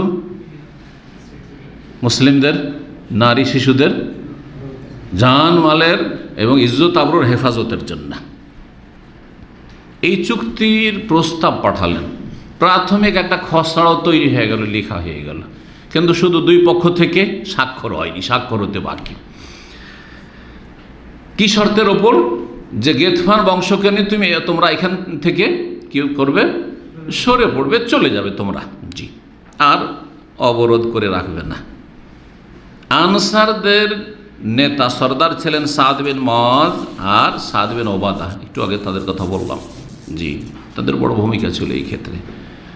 তারা বললেন যে ইয়া রাসূলুল্লাহ, আপনি যে এই সিদ্ধান্তটা নিলেন, এটা কি আল্লাহর পক্ষ থেকে ওহীর মাধ্যমে নির্দেশ, হুকুম, যেটা আমাদের জন্য পালন করা ফরজ, নাকি আপনার এটি হচ্ছে ইজতিহাদ, যে আপনি চিন্তা করেন যে এতে কল্যাণ আছে, তাদের সাথে একটা সন্ধি চুক্তি করি আর তাদেরকে মদিনার 3 ভাগের 1 ভাগ খেজুর, আঙ্গুর যা কিছু হচ্ছে দিয়ে দেবো, আর এর মাধ্যমে তাদেরকে ফিরিয়ে দিব, অন্তত এই বড় একটা সেনাদলকে সরিয়ে ফেলে তারপরে কুরাইশদেরকে সামলে নিতে পারবো, তাহলে আর কুরাইশরা কিছু করতে পারবে না, যেভাবে হোক না কেন কুরাইশদেরকে এখান থেকে তাড়ানো সম্ভব হবে না। তো রাসূলুল্লাহ সাল্লাল্লাহু আলাইহি ওয়াসাল্লামকে জিজ্ঞাসা করলেন এই 2 আনসারী সরদার সাহাবায়ে কেরাম রাদিয়াল্লাহু তাআলা আনহুম বা আনহুমা, ইয়া রাসূলুল্লাহ, এটা আল্লাহর পক্ষ থেকে ওহী মারফুত সিদ্ধান্ত না চূড়ান্ত সিদ্ধান্ত, যেটা আমাদের পালন করা ফরজ? আল্লাহর হুকুম যদি হয় যে 3 ভাগের 1 ভাগ ফল দিয়ে দিতে হবে কাফেরদেরকে, তো দিয়ে দেবো। আর যদি বলেন যে আপনার ইজতিহাদ, আমাদের মায়া করে, আমাদের নারী শিশুদের মায়া করে আপনি এই ইজতিহাদ করছেন, তাহলে আমাদের একটা আপনার কাছে দরখাস্ত আছে। বলছেন না, এটা কোনো ওহী না, আল্লাহর হুকুম না, তবে আমি চিন্তা করছি তোমাদের কল্যাণের কথা, তোমাদের পরিবার আর শিশুদের কল্যাণের কথা চিন্তা করছি। কারণ ইয়া রাসূলুল্লাহ, কুন্না নাহনু হাওলা আলা শিরক, আমরাও মুশরিক ছিলাম, শিরিক করতাম, আর এই গিতফানও মুশরিক ছিল, ওরা মুশরিক হয়েই আছে, আমরা আলহামদুলিল্লাহ মুসলিম হয়েছি, আমরা ইসলাম গ্রহণ করেছি আলহামদুলিল্লাহ। যখন আমরা মুশরিক ছিলাম, কাফের ছিলাম, মূর্তি পূজা করতাম, তখন মদিনার একটা খেজুর খাওয়ার ক্ষমতা হয়নি তাদের। হয় অতিথি হয়ে এসছে তাহলে খেতে দিয়েছি, আর না হইলে ব্যবসা বাণিজ্য চলেছে, পয়সা দিয়েছে, খেজুর কিনে নিয়ে গেছে। আর এখন ফিরি তাদেরকে 3 ভাগের 1 ভাগ খেজুর দিয়ে দেবো, অথচ আমরা এখন মুসলিম, আল্লাহ আমাদেরকে সম্মানিত করেছে ইসলামের মাধ্যমে, তো এখন আরও লাঞ্ছিত হবো নাকি? এটা তো হইতে পারে না। আরে যখন মুশরিক ছিলাম তখন লাঞ্ছিত ছিলাম, তখন তিনি খেতে, আর এখন দিব খেতে? না, এটা কোনোদিন হবে না। ওয়াল্লাহি, আল্লাহর কসম করে বলছেন ফাহিনা আকরামান আল্লাহুল ইসলাম, এখন আল্লাহ আমাদেরকে ইসলাম দিয়ে সম্মানিত করেছেন। ওয়া আজ্জানা বেকার, আল্লাহ আমাদেরকে ইজ্জত দান করেছেন আপনার মাধ্যমে, যে আপনাকে আমরা শেষ রাসূল হিসেবে পেয়েছি, আপনার প্রতি আমরা ঈমান নিয়ে এসেছি, আপনাকে অন্তর থেকে ভালোবাসি, এবং আপনাকে আমরা মক্কা থেকে নিয়ে এসেছি এখানে আল্লাহর দ্বীনকে শক্তিশালী করার জন্য। আপনি হিজরত করে এসেছেন, আর এখন তাদেরকে আমরা এই ফ্রিতে 3 ভাগের 1 ভাগ খেজুর দিয়ে দেবো, মদিনা যা কিছু ফলন হবে সব দিয়ে দেবো, 3 ভাগের 1 ভাগ? এইটা তো হইতে পারে না ইয়া রাসূলুল্লাহ। নতিম আমওয়ালান, আমাদের ধন সম্পদ তাদেরকে দিয়ে দেবো? ওয়াল্লাহি, আল্লাহর কসম করে বলছি ইয়া রাসূলুল্লাহ, লা নূতিহিম ইল্লা সাইফ, তাদেরকে তলোয়ার ছাড়া কিছু দেব না। তাদের সাথে কথা হবে তরবারি দিয়ে, ফল দিয়ে নয়, খেজুর দিয়ে নয়, এটা হইতে পারে না। রাসূলুল্লাহ সাল্লাল্লাহু আলাইহি ওয়াসাল্লাম তাদের মত টিকিয়ে বললেন যে ঠিক আছে, তাহলে তোমরা যখন বলছো তাহলে তোমাদেরটাই ঠিক। তাই রাসূলুল্লাহ সাল্লাল্লাহু আলাইহি ওয়াসাল্লাম পরামর্শের ক্ষেত্রে সাহাবায়ে কেরামদের কাছে পরামর্শ নিয়েছেন এবং তাদের মতের মূল্যায়ন করেছেন, কদর করেছেন, মর্যাদা দিয়েছেন। এমন না জারি তোমাদের বলার কি আছে, আমি বলছি। আনানিয়াত যেটাকে বলা হয়, এখন আয়কত্ব, এটা ছিল না। আল্লাহ কোরআনে রাসূলুল্লাহ সাল্লাল্লাহু আলাইহি ওয়াসাল্লামকে বলছেন ওয়াশাবিরহুম ফিল আমরি, তুমি সাথী সঙ্গীদের কাছে পরামর্শ নাও বিভিন্ন বিষয়ে, বিভিন্ন বিষয়ে, যে বিষয়ে আল্লাহ চূড়ান্ত ওহী করেননি সেই বিষয়ে কি করো? পরামর্শ নেও। আল্লাহ প্রশংসা করেছেন মুমিনদের, সাহাবায়ে কেরামদের, আর তারপরে বলছেন দ্বিতীয় আয়াত, ওয়া আমরুহুম শুরা বাইনাহুম, তাদের আপোষে কাজকর্ম সম্পাদিত হয় মশওয়ারা পরামর্শের ভিত্তিতে। আর মশওয়ারা পরামর্শ হয় যোগ্যদের কাছে, ইলেকশনের মতো নয়। জাহেল, মূর্খ, সৎ, অসৎ, কাফের, মুসলিম, হ্যাঁ, পাপি তাপি, ভালো মন্দ, চলে তলে সব এক, না না না, এটা নয়। কথা বলছেন না? এই আয়াত পেশ করে বড় বড় তাফসীর মাহফিলের বক্তারা বলছে, দেখেন আল্লাহ কোরআনে ইলেকশনের কথা বলেছেন, ভোটের কথা বলেছেন, আল্লাহ কোরআনে গণতন্ত্রের কথা বলেছেন। কত বড় এটা হচ্ছে অপব্যাখ্যা, এটা তাহরিফ, এটা অর্থের কি অপব্যাখ্যা, যেটা চরম অপরাধ। জি, চরম অপরাধ। এটা ছোটোখাটো গুনাহ নয়, কাবিরা গুনাহ যে কোরআনের কেউ তাহারি অপব্যাখ্যা, ভুল ব্যাখ্যা করবে দুনিয়ার উদ্দেশ্যে, রাজনৈতিক স্বার্থে, আর নিজের ইসলামী গণতন্ত্রকে মানুষের কাছে সুন্দর করে পেশ করার জন্য ইসলামের ভুল ব্যাখ্যা করে জাহান্নামের দিকে নিয়ে যাবে। আল্লাহ এদের হেদায়েত দান করুন, যারা বেঁচে আছে এবং যারা তাদের মারা গেছে, আল্লাহ তাদেরকে মাফ করুন। রাসূলুল্লাহ সাল্লাল্লাহু পরামর্শ নিয়েছেন আনসারীদের মহিলাদের কাছে, আনসারী সাধারণ লোকদের কাছে, না তাদের বড় বড় নেতা যারা জ্ঞানী গুণী ছিল তাদের কাছে, এবং তাদের পরামর্শের মূল্যায়ন করেছেন, ঠিক না? বিয়ে শাদী করবেন, পরামর্শ যার তার কাছে এখানে নেবেন, চেনেন না চেনেন, সৎ অসৎ, না ভালো মানুষের কাছে দেখবেন জানেন এর মধ্যে কি ভালো, বেশ মাশাআল্লাহ, দেখি শাইখের কাছে একটু পরামর্শ নিই, দেখি অমুকের কাছে পরামর্শ, ঠিক না? বেছে বেছে যাদেরকে যোগ্য মনে করেছেন যে সাবজেক্টে, সেই সাবজেক্টে তাদের কাছে পরামর্শ নেবেন, তাই না? যদি শরীর অসুখ হয় তাহলে চিকিৎসকের কাছে, ডাক্তারের কাছে পরামর্শ নেবেন। মাসলা মাসাইলের সমস্যা, ধর্মীয় সমস্যা, তখন আলেমের কাছে, শাইখের কাছে কি পরামর্শ হবে, ঠিক না? আর্থিক সংকটে, অর্থ সম্পর্কে যারা বুঝে, হ্যাঁ, অর্থনীতিবিদ, তাদের কাছে পরামর্শ নেবেন। শিক্ষা সম্পর্কে শিক্ষাবিদদের কাছে, শিক্ষা সম্পর্কে, দুনিয়ার শিক্ষা সম্পর্কে, ভাই আমি আমার ছেলেটাকে একটু ইঞ্জিনিয়ারিং পড়াইতে চাচ্ছি বা মেডিকেলে পড়াইতে চাচ্ছি, আচ্ছা বলুন তো, আপনি তো বুঝেন, তো কোন মেডিকেল কলেজটা ভালো হইতে পারে, বা কোনখানে ইঞ্জিনিয়ারিং পড়াইলে ভালো হইতে পারে, কোন সাবজেক্টটা ইঞ্জিনিয়ারিংয়ে পড়াইলে আজকাল ডিমান্ড আছে, এই পরামর্শ কার কাছে নেবেন? যে সেই সাবজেক্টের যোগ্য। কিন্তু যার তার কাছে, যদু মধুর কাছে পরামর্শ নেওয়া হয় না, যেটা ইলেকশনে হয়ে থাকে। সুতরাং ইলেকশন হচ্ছে কুফরি মতবাদ, গণতন্ত্র, আর পরামর্শ হচ্ছে ইসলামের, হ্যাঁ, দিক নির্দেশনা, ইসলামী শিক্ষা। কি বলছিলাম? রাসূলুল্লাহ সাল্লাল্লাহু আলাইহি ওয়াসাল্লাম তাদের মতের মূল্যায়ন করলেন, বলেছে ঠিক আছে, তাহলে আর এই চুক্তি করছি না। আল্লাহ রাব্বুল আলামিনের হিকমত, আল্লাহ কিভাবে কাফেরদেরকে পরাজিত করবেন ওটা আল্লাহর কাজ। আমি কিন্তু মাঝে মাঝে কথা বলি যে আমার কাজ আমাকে করতে হবে, আর আল্লাহর কাজ আল্লাহর জন্য ছেড়ে দিতে হবে। নিজে কাজ করবেন আর সব আল্লাহর জন্য ছেড়ে দেবে, এটা চলবে না। কিন্তু আল্লাহ ভরসা, আল্লাহ ভরসা।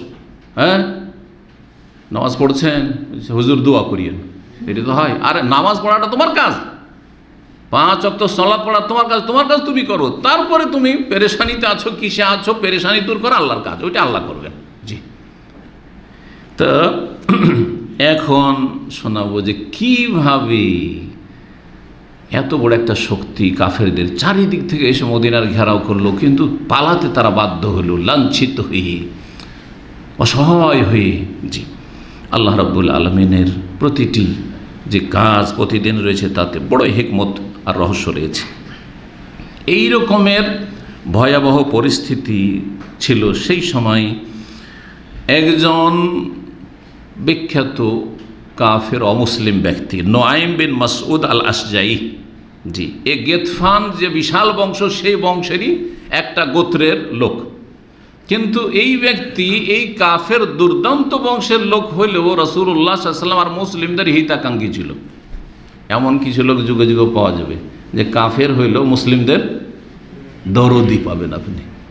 যতই ভয়াবহ পরিস্থিতি হোক, যতই জুলম অত্যাচার কাফেরদের হোক, ওদের মধ্যে থেকে 2-1 আছে যাদের মানবতা আছে, হ্যাঁ, ইনসানিয়াত আছে, এবং তারা মানে ন্যায় সঙ্গত তাদের কথাবার্তা, তাদের আচার আচরণ, তারা অবিচার পছন্দ করে না, যার ফলে তারা মুসলিমদের সাথ দিয়ে থাকে, কারণ তাদের সাথে অবিচার করা হচ্ছে, জুলম অত্যাচার করা হচ্ছে, ভালো মানুষের সাথ দিয়ে থাকে। তো এইরকম এক ব্যক্তি ছিল নুআইম বিন মাসউদ আশজাই। এই ব্যক্তি কুরাইশদের বন্ধু, মিত্র, আবার ইহুদিদেরও বন্ধু, নেতৃস্থানীয় ব্যক্তি। তার কোরাইশদের সাথে খাতির মক্কার, আর এদিকে খাতির হচ্ছে যে মদিনার ইহুদি কোরাইজা আছে গোত্র, এদের সাথেও খাতির। আবার তার আন্তরিকতা ছিল কার সাথে? রাসূলুল্লাহ সাহাবায়ে কেরামদের সাথে। সে এসে বলে, ইয়া রাসূলুল্লাহ ইন্নী কাদ আসলামতু, আমি ইসলাম গ্রহণ করেছি, কিন্তু ভিতর ভিতর লুকিয়ে আমি এখনো প্রকাশ করিনি, কিন্তু আমি মুসলিম হয়ে গেছি। সুবহানাল্লাহ, এই সময়ে ওকে মুসলমান বানিয়ে দিচ্ছে আল্লাহ রাব্বুল আলামিন। ইসলাম ওয়াইন্না কওমি লাম ইয়ালাম ইসলামী, আমার জাতি এই গেতফান বংশ এখনও জানে না যে আমি মুসলিম হয়ে গেছি। জানলে তো খবর আছে, আমাকে মেরে ফেলে দিব হয়তো, তো জানতে পারিনি এখনো। ফামুরনি বিমা শিত, আপনি এখন আপনার ইচ্ছা, আমাকে যদি কোনো খেদমত দেন তা আমি আঞ্জাম দেব, আপনি যা বলবেন তাই করব। কিছু করার থাকলে আমার করণীয় কিছু, এই পরিস্থিতি ভয়াবহ পরিস্থিতিতে এইদিকে করে গাদ্দারি করে ফেলেছে, এইদিকে মদিনা দীর্ঘ সময় ধরে ঘেরাও করে আছে কাফেররা, আমাকে যা ইচ্ছা আপনি একটা হুকুম করেন, আমি যদি পারি করব। জি। ফাঁকালা, তখন নবী সাল্লাল্লাহু আলাইহি ওয়াসাল্লাম বললেন, আনতা রাজুলুন ওয়াহিদ, তুমি একটা লোক, কি করবে? বিশাল বাহিনী মদিনা ঘেরাও করে আছে, তোমার দ্বারা কী বা হবে, কী বা করবে? অমাজা আসা আন্তাফাল, আর তুমি কী বা করতে পারবে? ঠিক আছে, তুমি চাইছো যে কিছু করবো, কেন কী বা তোমার দ্বারা করা সম্ভব হবে? তবে একটা কাজ করো তুমি, ওয়ালাকিন খাজ্জাল আন্না মাস্তাতা, যথাসাধ্য যাও তোমার বংশ গেতফান, নিজের বংশে যাও। ওইদিকে কোরাইজার সাথে তোমার খুব খাতির আছে, বন্ধুত্ব আছে, কোরাইজা বংশী ইহুদিদের কাছে যাও। আর এই কোরাইশদের সাথে তোমার সম্পর্ক আছে, খুব খাতির আছে, বন্ধুত্ব আছে, কোরাইশ বংশের কাছে যাও। হ্যাঁ, কারণ এইদিকে তিন দিকে কিন্তু ত্রিভুজ, তিনটা দল শত্রু, ইহুদি শত্রু, মক্কার কাফের কোরাইশ শত্রু কাফেররা, আর এদিকে গেতফানের বিশাল বাহিনী শত্রু। তো এদের কাছে গিয়ে যথাসাধ্য পারো তাদের মনোবল ভেঙে দেওয়ার চেষ্টা করো, তাদের মনোবল দুর্বল করার চেষ্টা করো। এইটা তোমার কাজ, তুমি কেমন করে করবে তোমার ব্যাপারে, সেটা এইটুকু যদি করতে পারো এটাই যথেষ্ট আমাদের জন্য। এর বেশি তোমার কাছে আর আশা করা আমাদের ঠিক হবে না, কারণ কী বা করবে তুমি একা। আর জেনে রাখো, ফাইনাল হারবা খুদআতুন, যুদ্ধে ধোঁকা দেওয়া, প্রতারণার আশ্রয় নেওয়া বৈধ। যুদ্ধের মাঠে ধোঁকা দেওয়া জায়েজ, জি হ্যাঁ, এটা হচ্ছে রণকৌশল। যাবেন পশ্চিম দিকে, বলছেন যে আমি উত্তর দিকে যাব, দক্ষিণে যাব, পূর্বে যাব, জায়েজ, জি হ্যাঁ। আল হারব খুদা, প্রসিদ্ধ হাদিসের একটা অংশ, আল হারব খুদা, যুদ্ধের মাঠে রণক্ষেত্রে ধোঁকা দেওয়া, প্রতারণা জায়েজ। নুআইম বিন মাসউদ রাদিয়াল্লাহু তাআলা আনহু, তিনি প্রথম ইহুদিদের কাছে গেলেন কোরাইজায়। কোরাইজারা দেখতেই তাকে বড়ই সম্মান করলো, কারণ বন্ধু মানুষ এবং নেতৃস্থানীয় ব্যক্তি। তখন নুআইম গিয়ে বললেন যে তারিফুনা উদ্দিলাকুম, তোমরা জানো যে আমি তোমাদের কত ভালোবাসি। জানো না যে মুসলমান হয়ে গেছে? তুমি জানো যে তোমাদের কত ভালোবাসি। ওয়া খাসসাতান মা বাইনি ওয়া বাইনিকুম, তোমাদের সাথে যে আমার সম্পর্ক আছে এটাও তোমাদের জানা আছে, তোমাদের অজানা নয়।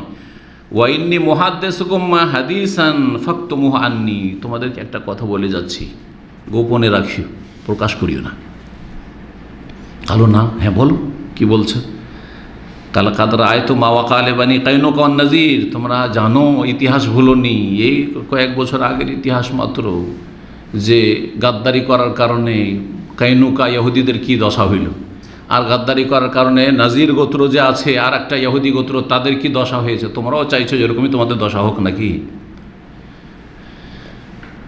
ওয়াকাদ জাহারতুম কুরাইশান ওয়া গেতফান, আর তোমরা কিন্তু প্রকাশ্যে সাথ দিয়ে দিয়েছো কুরাইশ কাফেরদের এবং গেতফান যে বিশাল বাহিনী কাফের দেশে, তাদের সাথ দিয়ে দিয়েছো। ওয়াহুম লাইসু মিসলাকুম, তারা কিন্তু তোমাদের মতো না, তোমাদেরকে মদিনাতেই থাকতে হবে, মদিনার বাসিন্দা তোমরা, তোমাদের সাথে রাত দিন দেখা হবে মুহাম্মদ রাসূলুল্লাহ সাল্লাল্লাহু আলাইহি ওয়াসাল্লাম সাহাবায়ে কেরামদের সাথে, ওদের সাথে তোমাদেরকে চলতে হবে। ওরা আজকে এসেছে, আজকে আছে, কালকে নাই, চলে যাবে। মক্কার লোকেরা মক্কা চলে যাবে, গেতফানরা ওই নাজ থেকে আসে, নাজদে চলে যাবে, ওদের কি চিন্তা? ফাল বালাদু বালাদুকুম, বললেন যে এই মদিনা হচ্ছে তোমাদের শহর, তোমাদের মাতৃভূমি। ফিহে আমওয়ালুকুম আবনাউকুম নিসাউকুম, এই মদিনায় তোমাদের ধন সম্পদ আছে, জমি জায়গা আছে, বাগান আছে, তোমাদের ছেলেমেয়েরা আছে, তোমাদের নারী শিশুরা আছে, সব তো তোমাদের এখানে, তোমাদের এখানে সংসার, সব কিছু, পরিবার পরিজন। লা তাকদিরুনা আন তাতাহাওয়ালু মিন ইলা গায়রিহি, মদিনা থেকে অন্য জায়গায় যাওয়া এত সহজ নয় যে সব ছেড়ে ছুড়ে চলে যাবে আর সব কিছু উঠিয়ে নিয়ে যাবে, এটাও সম্ভব নয় যে রাতারাতি চলে যাবে একটা জায়গা থেকে। পক্ষান্তরে ওয়াম্মা বালাদুহুম ওয়ামওয়ালুহুম নিসাউহুম ফাবাঈদা, এ গিতফান কুরাইশ এদের দেশ, এদের এলাকা হচ্ছে অন্য এলাকা, এদের ধন সম্পদ এখানে মদিনায় কিছুই নেই, এদের নারীরা শিশুরা দূরে আছে, হাতের নাগালে নেই রাসূলুল্লাহ সাল্লাল্লাহু আলাইহি ওয়াসাল্লাম সাহাবায়ে কেরামদের যে এত সহজে পেয়ে যাবে। শোনো, ফাহুম ইন আসাবু ফুরসাতান ইনতাহাজুহা ওয়া ইল্লাল্লাহি কবিলাদিহিম, এরা এসেছে গিতফানরা বাইরে থেকে এসেছে, মদিনা ঘেরাও করেছে, কুরাইশরা বাইরে থেকে এসে মদিনা ঘেরাও করেছে, যদি সুবিধাজনক হয় তাহলে এরা লড়াই করবে, আর না হলে এরা চলে যাবে, এরা চলে যাবে। ওয়াতারাকুকুম মুহাম্মাদান, তোমাদেরকে এখানে ছেড়ে দিয়ে চলে যাও, তোমাদেরকে নিয়ে যেতে পারবে না সাথে করে, হ্যাঁ। আর মুহাম্মদ সাল্লাল্লাহু আলাইহি সাল্লাম থেকে যাবেন, ইয়ান্তাকিমু মিনকুম কাইফা ইয়াশা, তারপরে যে মুহাম্মদ সাল্লাল্লাহু আলাইহি সাল্লাম প্রতিশোধ নেবেন, যেমন চাইবেন প্রতিশোধ নেবেন। তখন কি হবে? তখন কে সাথ দেবে? সবসময় থাকবে ওরা? জি হ্যাঁ, মনোবল দুর্বল করার উদ্দেশ্য। জি, কালু ফামাল আমল, তাহলে বলো কি করব, তাহলে বলো, পরামর্শ দাও। কালা, তখন বললেন নয় বিন মাসউদ রাদিয়াল্লাহু তাআলা, লা তুকাতিলু মাহুম, এই কুরাইশদের সাথে আর গিতফানের সাথে হয়ে ইসলাম মুসলিমদের বিরুদ্ধে যুদ্ধ করিও না, এসব লড়াই তোমরা জড়াইতে যেও না। তবে যখন তোমরা প্রকাশ করেই দিয়েছো শত্রুতা, আর তারপরে তোমরা চুক্তিভঙ্গ করে ফেলেছো, একটা শর্ত লাগিয়ে দাও। ঠিক আছে, কুরাইশ তোমাদের সাথে আছি, গিতফান তোমাদের সাথে আছি, কিন্তু একটা শর্ত। কি শর্ত? আমরা লড়াই করব, কিন্তু আমাদেরকে তোমাদের বংশের কিছু লোক আমাদেরকে দিতে হবে কি হিসাবে? জিম্মি হিসাবে। জিম্মি বুঝেন তো? জিম্মি করে রাখা, যে কোন রকম কিছু হইলে আমরা ওদেরকে জিম্মি করে রাখবো, ওদেরকে ছেড়ে তোমরা যেতে পারবে না, ওদেরকে রক্ষা করার জন্য আমাদেরকে রক্ষা করবে। তোমরা এই নয় যে জান বাঁচিয়ে তোমরা চলে গেলে, এমনটা করতে পারবে না।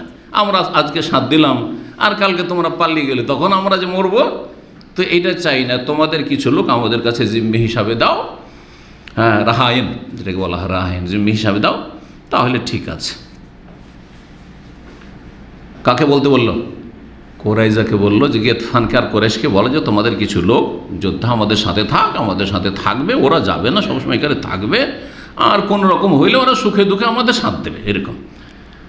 তখন কোরাইশা বলল, না, এই কোরাইজা ইহুদিরা বলল, লাকাদ আশারতা বির রায়, তুমি ভালোই কিন্তু পরামর্শ দিয়েছো, এটা ভালো পরামর্শ দিয়েছো। নোয়াইম তখন চললো কার কাছে? কোরাইশ বংশের ওই যে সেনা দল আছে ওদের কাছে চললো, ওদের মনোবল দুর্বল করার জন্য। এবং কোরাইশ যে বড় বড় নেতারা ছিল তাদের সাথে গিয়ে মিটিং করলো, গিয়ে বললো, দেখো তাআলামুনা উদ্দিল্লাকুম, কেমন ভালোবাসি তোমাদেরকে জানা আছে, তোমাদের সাথে যে আমার খাতির সেটা তোমাদের জানা আছে, অনুসিয়েলিক, আমি তোমাদের জন্য হিতাকাঙ্ক্ষী, এটাও ভালো করে জানো। কারণ আমি, হ্যাঁ অবশ্যই তুমি খুব দরদি মানুষ, হিতাকাঙ্ক্ষী মানুষ। কালা, তখন বলছেন নবী মাসউদ, ফাইন্নি মুহাদ্দিসুকুম হাদিসান ফাকতুমান্নি, তোমাদেরকে একটা কথা বলবো, কাউকে বলবে না, কথাটা লুকিয়ে রেখে গোপনে। কালু নাফাল, ঠিক আছে তাহলে। কালা, দেখো ফাইন ইয়াহুদ কাদ নাদিমু আলা নাকদিম আহাদা মুহাম্মদ, দেখো ইহুদিরা যে কোরাইশ আছে না, এরা চুক্তিভঙ্গ করে দিয়েছে মুহাম্মদ সাল্লাল্লাহু আলাইহি ওয়াসাল্লামের সাথে, চুক্তিভঙ্গ করে তোমাদের সাথ দিয়েছে, দিয়ে এখন ফেঁসে গেছে, এখন নিজেরে অনুতপ্ত লজ্জিত যে হাই কী করলাম। এখন তারাই কিন্তু দ্বিধাগ্রস্ত, কি করবে না করবে দিশেহারা।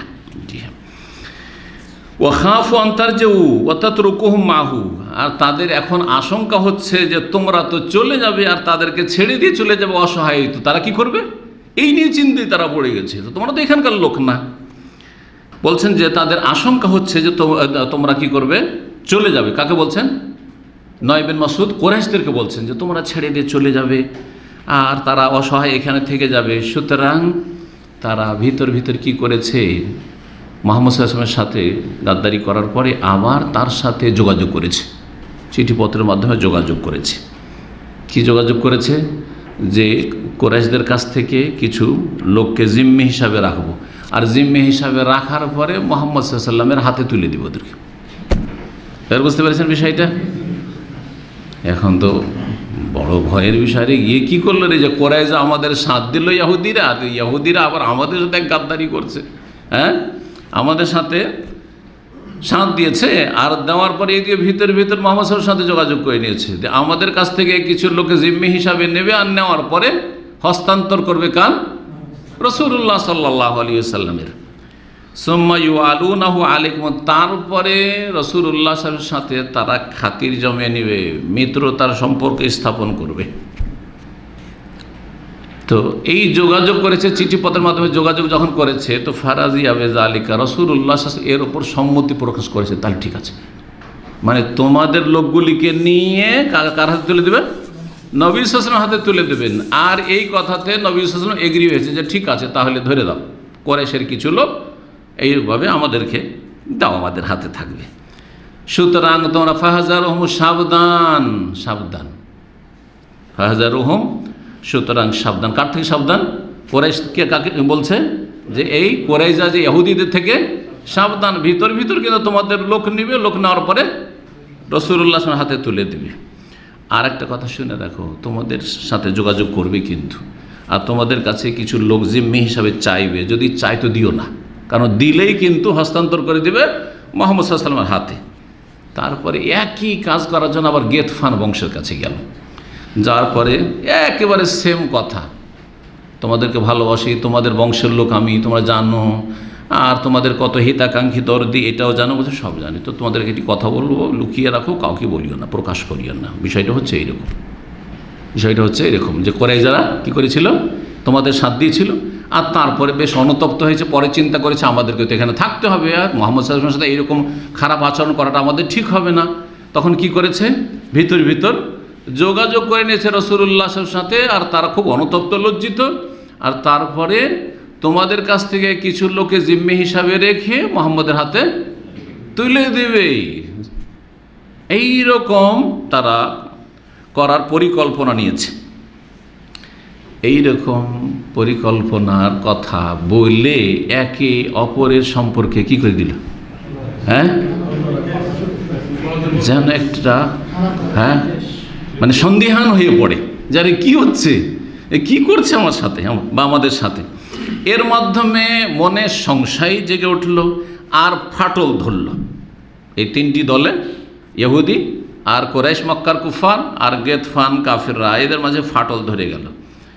আবু সুফিয়ান এই কথা শোনার পরে, কুরাইশদের নেতা আবু সুফিয়ান ছিল, রাদিয়াল্লাহু আনহু, পরে ইসলাম গ্রহণ করেছেন, একটি দলকে, প্রতিনিধি দলকে পাঠালেন কার কাছে? কুরাইশা ইহুদিদের কাছে, এবং তাদেরকে বললেন যে আসো, তোমরা যখন আমাদের সাথ দিয়েছো, তো লড়াই করার জন্য আমাদের সাথে আসো, আগামীকালকে থেকে আমাদের সাথে হয়ে লড়াই করতে হবে।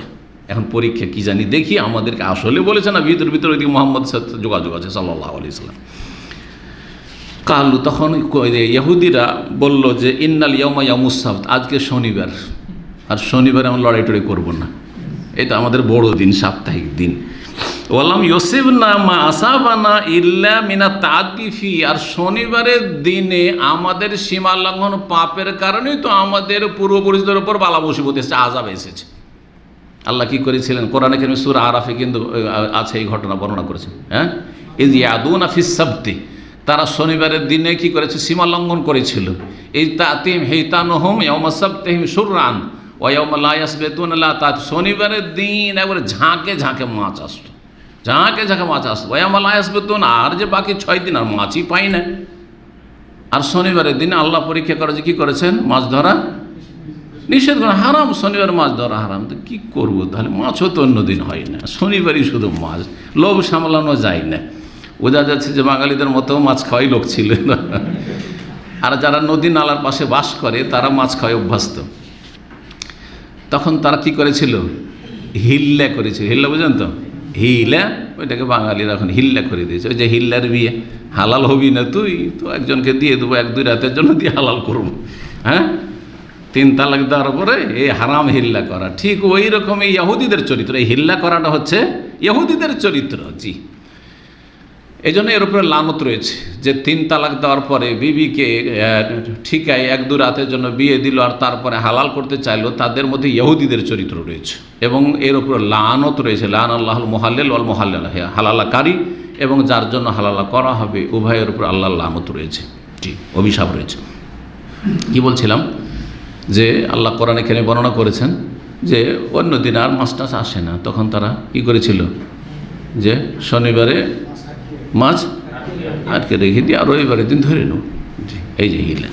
তো না না না, শনিবারের দিন লড়াই শুরু করতে যাব না। জি, তারপরে শুধু তাই নয়, এক তো কালকে যেতে পারবো না, রোববারে কথা হবে, আর রবিবারের দিন যাব তোমাদের সাথে লড়াই করতে, কিন্তু একটা শর্ত, যে তোমরা বাইরের লোক, আজকে আছো কালকে না, কি করে বুঝবো যে তোমরা আমাদের সাথ দেবে সবসময়? এই জন্য তোমাদের কিছু লোক আমাদের কাছে রাখো, জামানত হিসাবে রাখো, জিম্মি হিসাবে রাখো, তারা আমাদের সাথে থাকবে।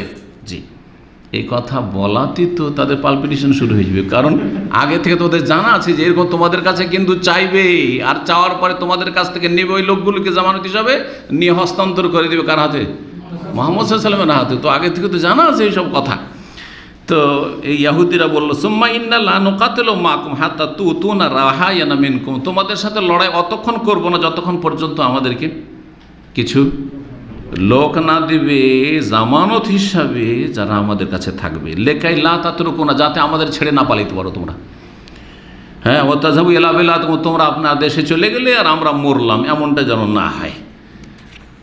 কুরাইশ আর গিতফান এই দুটো দল যখন জানতে পারলো যে আসলেই তো নুয়াইম বিন মাসউদ যেই কথাগুলি বলেছে সেইটাই তো সেম হচ্ছে, ঘটনা ঘটেছে, এ তো আমাদের কাছে কিছু জিম্মি চাইছে, যে ওদেরকে জিম্মি করে রাখবে, আর কোনো কিছু হইলে ওরা মরবে, আমাদের লোক মরবে, তো আর মুহাম্মদ সাল্লাল্লাহু আলাইহি ওয়াসাল্লাম হাতে তুলে দিবে। তখন তারা আপোষে বলল, কুরাইশ নেতারা আর গিতফানের নেতারা কাফেররা বলে, সাদাকাকুম ওয়াল্লাহি নুয়াইম যা বলেছে সত্য, কোনো মিথ্যা কথা বলেনি, সব কথা ঠিক আছে। এই কুরাইশা ইহুদিরা গাদ্দার, আসলেই গাদ্দার, আমাদের সাথে গাদ্দারি করছে এরা। কুরাইশ তখন ইহুদিদের কাছে পাঠালো, গিয়ে তাদেরকে বলল, লা নারহানুকুম আহাদান, একটা লোকে জামানত হিসাবে দেবো না, কোনো জিম্মি তোমাদেরকে দেবো না, লড়াই করতে হবে আমাদের সাথে। জি, ওখরুজুল কিতাল, চলো লড়াই করতে চলো আমাদের সাথে। তখন ওইদিকে তো এরাকে বলা আছে, করে যায় ইহুদিদেরকেও নুয়াইম বলে রেখেছেন যে তোমাদেরকে হচ্ছে কাউকে ছেড়ে যাবে না, কিন্তু চাচা যান বাঁচা, ওরা সব পালিয়ে যাবে, তোমাদেরকে অসহায় ছেড়ে দিয়ে চলে যাবে। তখন এই করে যারা বললো, ফাঁকা সাদাকাকুম ওয়াল্লাহি নুয়াইম, এই নুয়াইম সত্য বলেছে, নুয়াইম আমাদের হিতাকাম সত্য বলেছে, দেখো একটা লোক দিল না। তো এইভাবে কি হলো, এই যে তিনটা দল, মক্কার কাফের কুরাইশরা, আর এই যে গিতফান কাফের কুরাইশরা, আর ইহুদিরা, এই যে তিনটি শত্রু আপোষে এমনভাবে লড়ে গেল, মানে এটা হচ্ছে যেটাকে বলা হচ্ছে স্নায়ু যুদ্ধ, বাংলা বুঝেন, স্নায়ু যুদ্ধ বা শীতল যুদ্ধ, হ্যাঁ, ভিতর হ্যাঁ, নীরব যুদ্ধ। জি, তো নীরব যুদ্ধ, এক সময় সোভিয়েত ইউনিয়ন আর আমেরিকা ছিল, তাদের মাঝে এই শীতল যুদ্ধ চলতো, যেটাকে আরবিতে বলে আল হারবুল বারেদা, শীতল যুদ্ধ, মানে অস্ত্র ব্যবহার করছে না। আমেরিকা একটা অস্ত্র ব্যবহার করেনি, সোভিয়েত ইউনিয়ন রাশিয়ার বিরুদ্ধে, রাশিয়া ব্যবহার করেনি, হ্যাঁ, কিন্তু আপোষে একটা টেনশন ছিল। হ্যাঁ, আমেরিকা চাইছিল যে রাশিয়া সোভিয়েত ইউনিয়নকে চুরমার করব, আর সোভিয়েত ইউনিয়ন চাইলে যে আমরা হিরো থাকবো আর আমেরিকাকে দুর্বল করব, বা আমেরিকাকে মানে নির্মূল করব। কিন্তু আল্লাহ রাব্বুল আলামিন লিয়াকজি আল্লাহ আমরান কানা মাফউল, আল্লাহ যেটা করতে চেয়েছিলেন সেটা হয়েছে, সোভিয়েত ইউনিয়ন টুকরো টুকরো হয়েছে, কারণ এরা বড় জালেম, দুই জালেমের মধ্যে সবচেয়ে বড় জালেম সোভিয়েত ইউনিয়নের কমিউনিস্ট নাস্তিকরা ছিল। এরা 1917-তে রক্তাক্ত বিপ্লব, মুসলিমদেরকে খুন করে যে বিপ্লব নিয়ে এসেছিল স্টালিন খবিস, আর তার মাধ্যমে বড় জুলম অত্যাচার, লক্ষ লক্ষ মুসলিমদেরকে হত্যা করেছে, এবং তাদের ধর্মীয় স্বাধীনতা পুরোপুরি কেড়ে নিয়েছে। না কোনো ধর্মের দিনই বিধিবিধান পালন করার তাদের স্বাধীনতা ছিল না, কোরআন শিক্ষার স্বাধীনতা ছিল। জি, লুকিয়ে আন্ডারগ্রাউন্ড, লুকিয়ে গোপনে গোপনে তারা কোরআন শিক্ষা দিত একে অপরকে। মদিনা ইউনিভার্সিটিতে আমরা শেষ বছরে বা তার আগের বছর প্রথম সোভিয়েত ইউনিয়ন যে টুকরো টুকরো হওয়ার পরে 90-এর দশকে, তারপরে সেখান থেকে মদিনা ইউনিভার্সিটিতে প্রথম রাশিয়ার ছাত্র আসে, তার আগে রাশিয়ার কোনো ছাত্র আসেনি। তো তাদের কাছে তারা একটু আরবি বলতে পারতো, দুর্বল হলেও, তো তাদের সাথে গল্প করেছে, কারণ জানার কৌতূহল যে কী অবস্থা সেখানে ইসলামের, মুসলিমদের কী অবস্থা। নামে মুসলিম, কারণ ইসলাম টিকে রাখা মুসলিম, ইসলামী শিক্ষা নেই, দিনের কিছুই জানে না, শুধু নামটা শুধু আরবি নাম, ওতে বুঝে যে মুসলিম। ইসলামের কিছু একটা জানার ব্যবস্থা নেই, শিক্ষার ব্যবস্থা নেই, নেই মসজিদ, নেই মাদ্রাসা, নেই ইসলামী শিক্ষার চর্চা, নেই কোনো রকমের দাওয়াত নিষিদ্ধ সব। এইরকম জালেম ছিল এই সোভিয়েত ইউনিয়নের এই নাস্তিক কমিউনিস্ট লাআনাহুমুল্লাহ। আল্লাহ রাব্বুল তাদেরকে টুকরো টুকরো করেছেন, আলহামদুলিল্লাহ রাব্বিল আলামিন। জি, তো কি বলছিলাম, কথা লম্বা হয়ে যাচ্ছে। যেখানে পৌঁছেছিলাম সেটা হচ্ছে যে এইভাবে যে তিনটা কাফের শক্তি ছিল, হ্যাঁ, কুরাইশ, তারপরে গেতফান বাইরের শক্তি, আর মদিনার যারা গাদ্দারি করে ইহুদিরা তাদের সাথে মিলেছিল, তিনটি শক্তি আপোষে একে অপর সম্পর্কে কী হয়ে গেল, সন্দিহান হয়ে গেল, আর আপোষে তাদের ফাটল ধরে গেল। মুসলিমরা আল্লাহর কাছে দোয়া করতে আছেন, রাসূলুল্লাহ সাল্লাল্লাহু আলাইহি ওয়াসাল্লাম দোয়া করতে আছেন, আল্লাহ মাস্তুর আওরাতেনা, আল্লাহ আমাদের মান ইজ্জতকে ঢেকে রাখো, মান ইজ্জত রক্ষা করো। ওয়া আমিন রাওআতেনা, আমাদের ভয়ভীতিকে দূর করো, আমাদেরকে নিরাপদ করো আমাদের ভয়ভীতির ক্ষেত্রে। রাসূলুল্লাহ সাল্লাল্লাহু আলাইহি ওয়াসাল্লাম খুব দোয়া করতে থাকলেন এবং তার সাথে আল্লাহ মুনজিলাল কিতাব, হে আল্লাহ কিতাব নাযিলকারী, সারি আল হিসাব, তুমি দ্রুত হিসাব গ্রহণকারী, ইহজামিল আহজাব, বহুমুখী যে সেনাদল এসেছে এই সেনাদলকে তুমি পরাজিত করো। আল্লাহ মাহজিমহুম বা জালজিলহুম, আল্লাহ তাদেরকে পরাজিত করো, তাদেরকে প্রকম্পিত করো। জি, আল্লাহ রাব্বুল আলামিন দোয়া কবুল করে রাসূলুল্লাহ সাল্লাল্লাহু আলাইহি ওয়াসাল্লাম। সুতরাং প্রচণ্ড ঠান্ডার সময় আর প্রচণ্ড ঘূর্ণিঝড় শুরু হইল, ঘূর্ণিঝড়, রাতের অন্ধকার, গভীর অন্ধকারে আর ঘূর্ণিঝড় শুরু হইল। এর মাধ্যমে আল্লাহ রাব্বুল আলামিন কাফেরদেরকে ছিন্ন ভিন্ন করে দিলেন। জি, ফেরেশতা নেমে এসেছে মুসলিমদের সাহায্যের জন্য, এবং এই ঘূর্ণিঝড়ের সাথে তাদের অন্তরকে প্রকম্পিত করা হয়েছে কাফের শক্তিগুলির, এবং তাদেরকে ভীত সন্ত্রস্ত করা হয়েছে।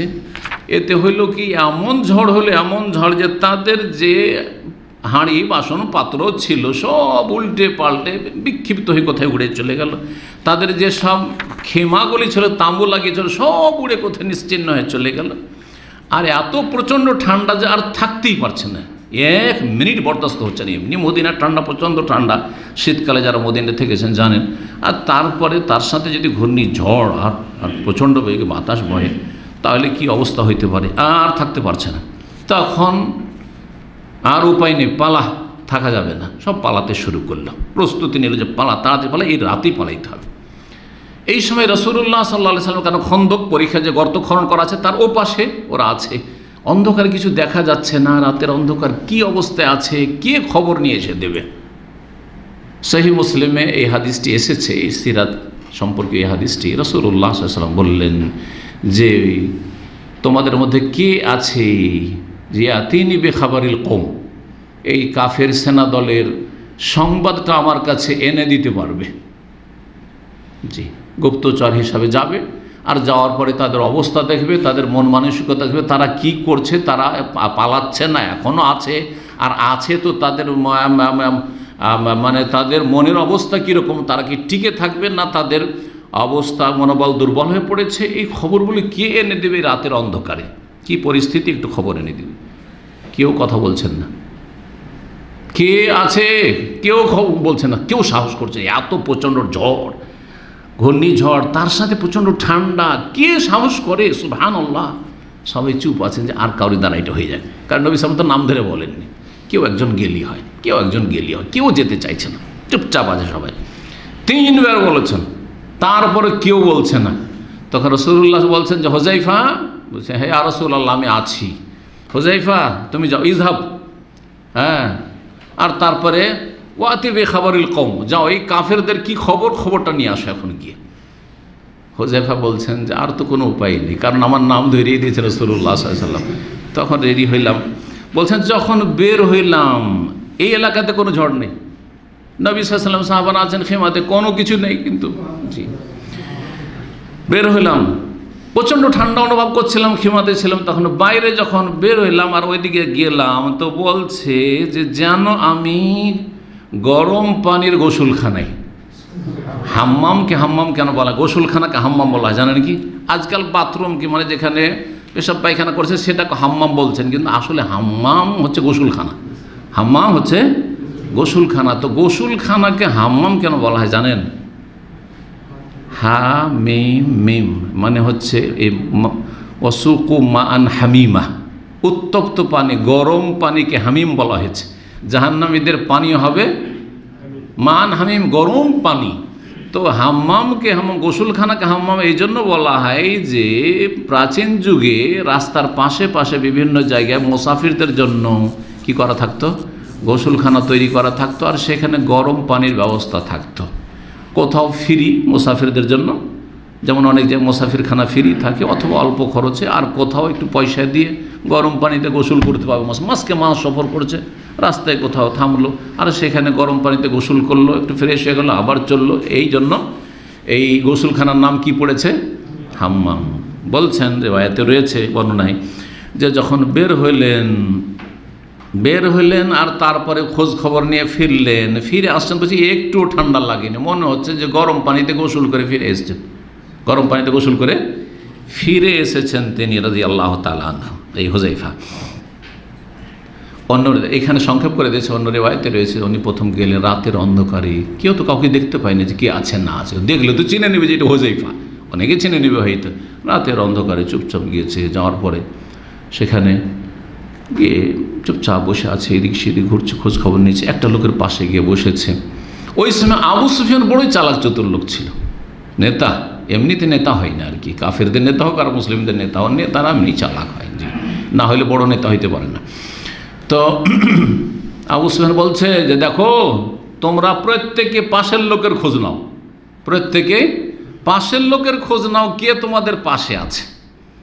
হুযায়ফা বলছেন যে এখন যদি আমাকে জিজ্ঞেস করে তো আমি তোর নাম জানি না, তো পাশে যে লোকটা ছিল আমি আগে জিজ্ঞেস করে ফেলেছি আপনার নামটা কি, কারণ কেউ কাউকে চিনবে না। গেতফানের এত লোক, সেনাবাহিনীকে এক অপরকে চিনবে, মক্কার লোককে চিনবে, তাও তো হয়তো চিনতে পারবে না একে অপরকে, আর সংখ্যা তো বেশি। তো এত 10,000 12,000 যে সেনাবাহিনী, তাদের একে অপরকে সবাইকে তো চেনে না। তোমার নামটা কি? আমার নামটা মুখস্থ করে নিয়েছি, যদি নাম বাইচান জিজ্ঞেস করে পাশের লোকটার নাম বলতে পারবো, তাহলে বলে যে আমাদেরই লোক হয়তো এটা, যাতে ধরা না খায়। সব খবর টবর নিয়ে চলে এসে যে অবস্থা এদের খারাপ, এরা পালাবার প্রস্তুতি নিচ্ছে। এসে রাসূলুল্লাহ সাল্লাল্লাহু আলাইহি ওয়াসাল্লাম জানান, ইয়া রাসূলুল্লাহ, আর ওরা টিকতে পারবে না, এখন প্রস্তুতি নিচ্ছে পালাবার জন্য। আর তারপরে হুযায়ফা রাদিয়াল্লাহু তাআলা আনহুকে রাসূলুল্লাহ বলে যে তুমি ঘুমিয়ে যাও, এখন সারা রাত তুমি ডিউটি করে এসছো আর পাহারা দিয়ে এসছো, যাও খোঁজ খবর নিয়ে এসছো, তুমি ঘুমিয়ে যাও। সকাল হইল, এসে দেখছেন যে কাফেরদের দিয়ে যে লড়াইয়ের ময়দান রয়েছে, রণক্ষেত্র রয়েছে, একেবারে ফাঁকা পড়ে আছে, কিছুই নেই, ফাঁকা, একটা কোনো লোক নেই। ওই ফজর হইতে হইতে সব পালিয়ে গেছে, ঠান্ডা তার কেউ টিকতে পারেনি। আল্লাহ রাব্বুল আলামিন এই চিত্রটিকে সূরা আহজাবের 25-এ তুলে ধরেছেন। ওয়ারাদ্দাল্লাহুল্লাযীনা কাফারু বিগাইযিহিম, আল্লাহ রাব্বুল আলামিন কাফেরদেরকে তাদের রাগ, আক্রোশ সহ, আক্রোশ তাদের ঠান্ডা হয়নি। আক্রোশ মানুষের কখন ঠান্ডা হয়? যখন প্রতিশোধ নিতে পারে বা বিজয় লাভ করতে পারে। বিজয় লাভ করতে পারলো না, 1 মাস ধরে অবরোধ করে থাকলো, 1 মাস ধরে ঘেরাও করে থাকলো, এত চেষ্টা করলো, কিছুই করতে পারলো না। আর এত চেষ্টা করে কাফেরদের এত বড় বিশাল সেনাবাহিনী নিয়ে এসেছিল, তাদের কল্পনার বাইরে যে এরকম ব্যর্থ হয়ে ফিরে যেতে হবে। তো আল্লাহ বলছেন যে কাফেরদেরকে আল্লাহ ফিরিয়ে দিলেন বেগাইযিহিম, তাদের আক্রোশ, তাদের ক্রোধের সাথেই, ওই আক্রোশ নিয়েই ফিরে যেতে হলো, আক্রোশ নিয়ে এসেছিল, আক্রোশ নিয়ে ফিরে যেতে হলো। লাম ইয়ানালু খায়রান, কোনো কল্যাণ হাসিল করতে তারা পারেনি। ওয়াকাফাল্লাহুল মুমিনাল কিতাল, আর আল্লাহ রাব্বুল আলামিন মুমিনদের জন্য, মুসলিমদের জন্য লড়াইয়ের ক্ষেত্রে যথেষ্ট হয়ে গেলেন। আল্লাহ তাদেরকে তাড়িয়ে দিলেন এই প্রচণ্ড বেগে যে ঝড়ো হাওয়া তার মাধ্যমে, আর প্রচণ্ড ওই ঠান্ডা শীতের মাধ্যমে। ওয়াকান আল্লাহ কাউইয়ান আজিজা, আল্লাহ রাব্বুল আলামিন মহাশক্তিধর এবং তিনি হচ্ছেন সর্বজয়ী, বা মহাপরাক্রান্ত। এই যুদ্ধ কখন হয়েছিল? গত সপ্তাহে বলেছিলাম সংক্ষেপে। এই যুদ্ধ হয়েছিল 5ম হিজরির শাওয়াল মাসে শুরু হয়, শাওয়াল মাসের শেষ দিকে, আর শেষ হয় দীর্ঘ 1 মাস পরে জিলকাদ মাসের শেষ দিকে। এটি ছিল সবচেয়ে বড় প্রয়াস, চেষ্টা ইসলামের শত্রুদের মদিনাকে নিশ্চিহ্ন করে দেওয়ার জন্য, বা মদিনার মুসলিমদেরকে নিশ্চিহ্ন করে দেওয়ার জন্য, যাতে করে ইসলাম মুসলিম বলে কোনো কিছু না থাকে। কিন্তু আল্লাহ রাব্বুল আলামিন তাদেরকে ব্যর্থ করেছেন এবং তাদের ষড়যন্ত্র দিয়ে তাদেরকে ক্ষতিগ্রস্ত করেছেন। এবং এত বড় একটা শক্তি নিয়ে আসার পরেও যারা ব্যর্থতার শিকার হইল, এর মানে স্পষ্ট যে এরপরে আর এই রকমের কোনো শক্তি তারা সঞ্চয় করতেও পারবে না, আর এই রকমের কোনো রকমের আক্রমণের সম্ভাবনা আর নেই। আর ছোটোখাটো সেনা দল যদি আসে মদিনার বিরুদ্ধে লড়াই করার জন্য, তো কখনো তাদের বিজয়ের সম্ভাবনা নেই, জিতার সম্ভাবনা নেই। আর এই সাহসও করবে না যে মদিনায় আর কখনো আক্রমণ করবে, এবার পারলাম না তো আর এত বড় চেষ্টা করেও পারলাম না, তাহলে আর কখন পারব। এই মর্মে নবী করিম সাল্লাল্লাহু আলাইহি সাল্লাম খন্দকের যুদ্ধের সমাপ্তির সময় বলেছিলেন, আল আনা নাগজুহুম ওয়ালা ইয়াগজুনা নাহনু নাসিরু ইলাইহিম। এখন থেকে আগামী দিনগুলিতে আমরাই যুদ্ধ শুরু করব, তাদের ক্ষমতা হবে না যে তারা যুদ্ধ শুরু করে। এখন আমরাই হামলা করব, তারা মদিনার উপর হামলা করতে কোনোদিন আসতে সক্ষম হবে না। নাহনু নাসিরু ইলাইহিম, আমরাই তাদের এলাকা হানা দিয়ে যাব, তারা আর হানা দিতে পারবে না। এই জন্য এটা একটা যেন এই যে আপনার পঞ্চম হিজরি যেটা খন্দকের যুদ্ধ, এটা একটা ধরেন ইনকিলাব, যেটা বিপ্লব বলা হয়, এটা একটা বিপ্লব ইসলামের ইতিহাসে। যে এতদিন পর্যন্ত যে যুদ্ধগুলি ছিল নবী সাল্লাল্লাহু আলাইহি ওয়াসাল্লামের পক্ষ থেকে, সেগুলো ছিল দেফাই, মানে প্রতিরক্ষামূলক, ডিফেন্স, হামলা করে আসছে থামো থামো, প্রতিরক্ষামূলক। আর তারপরে যে যুদ্ধগুলি সেগুলি সবগুলি হচ্ছে হজুমি, মানে নবী সাল্লাল্লাহু আলাইহি ওয়াসাল্লাম সাহাবায়ে কেরামগণ আক্রমণ করেছেন, টানা আক্রমণ করে আসার ক্ষমতা দেখাতে পারেনি। তো পঞ্চম হিজরি গেল, ষষ্ঠ হিজরিতে হলো হুদাইবিয়ার সন্ধি, ছোটোখাটো দিয়ে একটা যুদ্ধ হয়েছে, যেগুলো আসছে মোরাইসির যুদ্ধ বা বানুল মুস্তালিকের যুদ্ধ। আর তারপরে খাইবারের যুদ্ধ সপ্তম হিজরিতে, অষ্টম হিজরিতে মক্কা বিজয়। এই যে অষ্টম হিজরিতে মক্কা বিজয় হয়েই গেল। আর মক্কা বিজয় করতে গেলেন রাসূলুল্লাহ সাল্লাল্লাহু আলাইহি ওয়াসাল্লাম, তারা আর আসার সাহস করেনি মদিনায় আক্রমণের জন্য। এখানে আজকের আলোচনা শেষ করছি। আল্লাহ রাব্বুল আলামিন যেন আমাদেরকে সঠিক দিক জানার এবং সেই অনুযায়ী চলার তৌফিক দান করেন। নবী সাল্লাল্লাহু আলাইহি ওয়াসাল্লামের সিরাত থেকে, জীবনী থেকে আমাদেরকে সঠিক শিক্ষা নেওয়ার তৌফিক দান করেন। এবং আল্লাহ রাব্বুল আলামিনের কাছে দোয়া করি, আল্লাহ রাব্বুল আলামিন মুসলিম উম্মার হেফাজত করেন, মুসলিম উম্মাকে শক্তিশালী করেন, মুসলিম উম্মাকে আল্লাহ রাব্বুল আলামিন বিজয়ী করেন। ওয়া সাল্লাল্লাহু আলা নবিয়িনা মুহাম্মদ ওয়া আলা আলিহি ওয়া সাহবিহি আজমাইন।